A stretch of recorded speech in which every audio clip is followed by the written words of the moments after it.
Grand Rapids, population 130,000.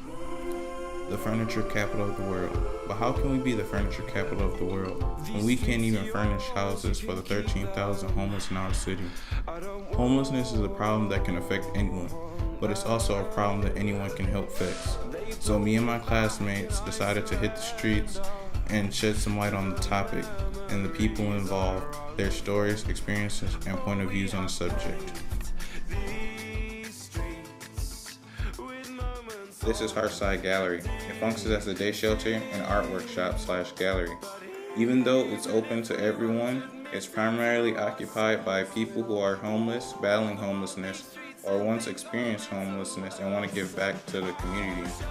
Hearthside is unique from other day shelters because it offers people the opportunity to do more than just sit around and mope about being homeless. Hearthside offers a range of arts and crafts, from sculpting to painting and even jewelry making. But it also offers things to help you better your situation in life, like GED testing and ACT testing. At Hearthside, there's always something to do and someone willing to help you do it. Nice to meet you. My name is Giovanna. I'm a stay-at-home mom and I volunteer here. Alright. So, what do you see in your everyday life with the people that battle homeless? What do you see that leads people to homelessness most? A lot. Mental illness is really bad. Most of the people down here do have mental illnesses, and I'm pretty sure that the state cut funding to keep mentally ill people in placements that are better for them. A lot of these people don't have homes to go to because their families can't deal with them, and the state should do something about it.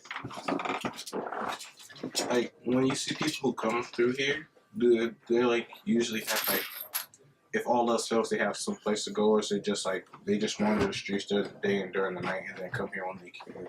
There are at least 15 people that hang out here that are literally homeless and don't go to the shelters. They usually live under bridges, or they go down to John Ball, the Kent Trail area, and they camp. It's pretty sad, actually. It is because they drink.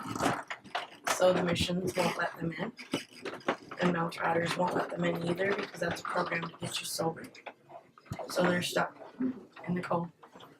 What are some things that people are doing around here to change homelessness and the battle against homelessness, make it better for the homeless people? This is the hard thing. Hearthside is like a day shelter. So you can come in here during the day and be warm as long as you're behaving yourself.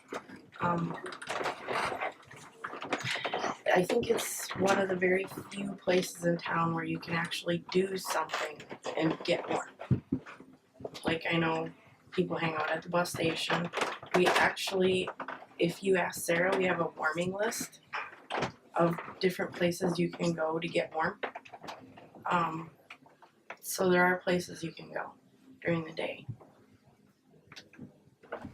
That it is an issue and we need to address it somehow. I don't have the answer, but somebody might.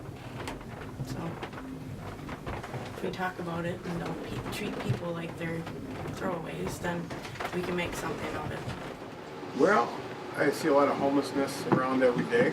I live in this building. This is like the homeless center of Grand Rapids. You see a lot of people walking back and forth on the street. That's what they do all day and night. Because they don't have a place to go, they keep moving. Otherwise, they get arrested. But the things that I see down here, I want to help people out. I've been homeless myself, and when this ministry was built, I was here many years ago. The mayor of this town, George Hartwell, started this ministry, and I've been involved with it pretty much ever since. I just went to church in the early days here, but then started volunteering. So I've been volunteering at this ministry for about I would say 8 years, but I've been coming to this ministry for about 15 to 16 years. This is where I live. This is my neighborhood, you know. But that's, you know, this is my hood. I got to take care of it somehow. Oh, I know that feeling. But I mean, even if you have a bad place to live, you still want to make it to where you're comfortable in it, you know. And I'm not comfortable unless I see everybody else being comfortable. So I help as much as I can. I live in Section 8 housing right now, and I have for the last, let's say, 12 or 13 years lived in this building. I donate all my time and effort to this ministry in this building, and I'm allowed Section 8 housing because I don't make any money. Everything that I do down here, me and Will, we make, and this is how we make our money. You know, this is what we eat with. I don't have food stamps. I don't have that kind of a thing. That'd be nice, but I don't.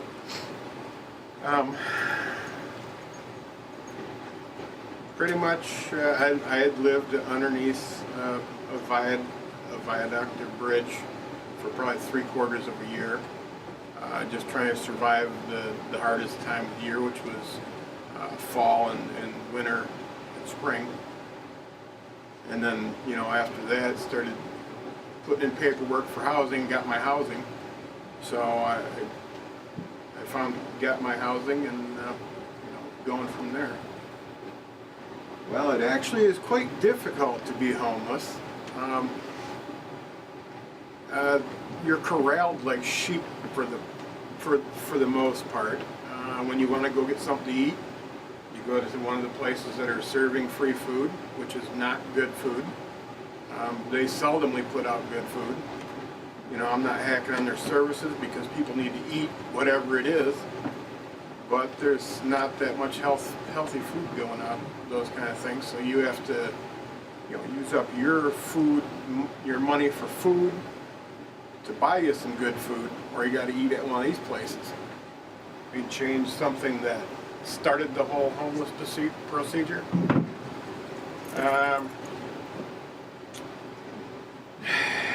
Wow. Take advice from my parents. Listen to my parents.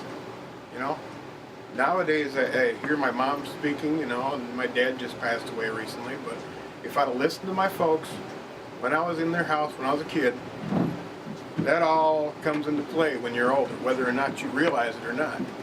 That's building your psyche and your whole personality throughout your life. You know, so if I could have done one thing, I think I'd have listened to my parents a little more and done something that they told me, because I didn't do anything my parents told me. You know, there's a track that you take. If you're doing good and you got a good job, man, you know, stay away from the things that drag you down, the alcohol and the drugs, that get you going too. You know, you get hooked on a little weed, you smoke weed, and then, you know, you want it all the time. So then your job is hooked up for your habit. Then you have nothing. Then you get put to the street. It all takes play. You know, I don't know if I answered your question, but you did. You know, the life down here is not great. I mean, I enjoy my life because I'm able to help people out, and I really do help people out in every facet of life. Got people come on the street. You know, a lot of people, they come up and ask me, what do I think?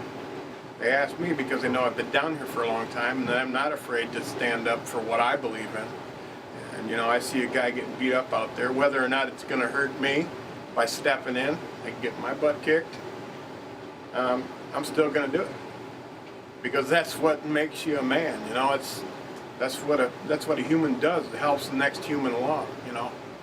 If somebody's stuck in a rut or in the drugs, you just got to help them away from it, because it's no good, especially when you're young.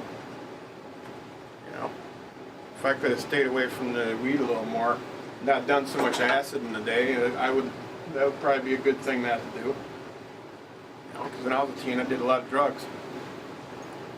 Wasn't the problem, because I had a good job when I was doing my drugs, but you know, goes down.